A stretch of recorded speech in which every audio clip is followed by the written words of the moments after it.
Did the astronauts aboard the Space Shuttle Challenger survive the 1986 explosion? No, that's not true. The 7 astronauts who were on board the Challenger died on January 28, 1986. 4 of the individuals whom one video narrator presents as survivors of the explosion are individuals without established family or professional ties to the crew. In 2 cases, the brothers of Challenger astronauts are shown. One of the astronauts, Gregory Jarvis, is omitted entirely from the video. The claim appeared in an Instagram post, published on September 14, 2022. The video opened, quote, "If you're seeing this, you're going to want to stick around till the end. So, I don't know about you. I wasn't born before this time, but, back in 1986, apparently they were telling everyone that there was a spaceship that was going up called the Challenger."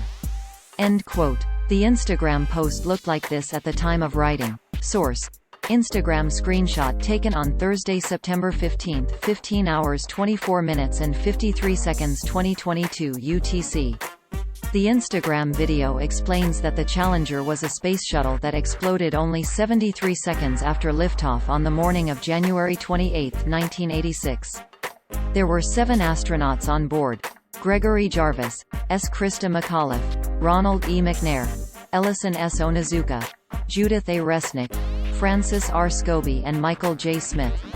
McAuliffe was a high school teacher and the winner of NASA's Teacher in Space project. The Space Shuttle's explosion killed all 7 members of the mission. Their deaths were announced by then-President Ronald Reagan in a January 28, 1986 televised broadcast. 4 months after the disaster, The New York Times published an article headlined, "All Shuttle Crew Remains Recovered," NASA says.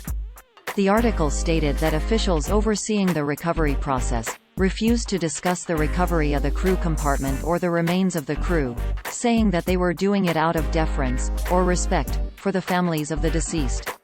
The narrator of this video claims that 6 of the 7 astronauts did not die, but are still alive, living under the same name or different names. The only crew member omitted is Gregory Jarvis. The narrator does not provide a reason for the omission and also does not state why the other 6 astronauts would need to conceal their true identities or that they had survived the explosion. Surviving the fall after the shuttle's explosion, however, would be physically impossible.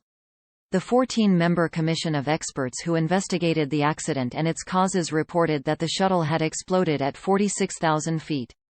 Although individual cases of people surviving falls from thousands of feet have been recorded, none have been at 46,000 feet. According to the textbook Trauma Anesthesia, the median height for fatal falls without a parachute is 48 feet. The biography of one of the Challenger astronauts, Judith A. Resnick, further illustrates the fallacy of the claim that the Space Shuttle crew survived. Resnick, 36 years old at the time of her death, was an electrical engineer who had worked with NASA, the National Institutes of Health and Xerox in the 1970s and 1980s. The video narrator claims that, after the explosion, Resnick changed career paths to become a law professor at Yale University. Although a Judith Resnick does teach at Yale Law School, one of the U.S. top-ranked law schools, no proof exists that she worked at NASA as an electrical engineer in the 1970s and 1980s. Instead, during this period, according to her resume, she was teaching law or otherwise working in the field of law. Similar logic applies when comparing the individuals the video misrepresents as crew members with the actual crew members. S. Krista McAuliffe, lawyer Sharon A. McAuliffe, Francis R. Scobie, businessman Richard Scobie, and Michael J. Smith, a professor emeritus of engineering.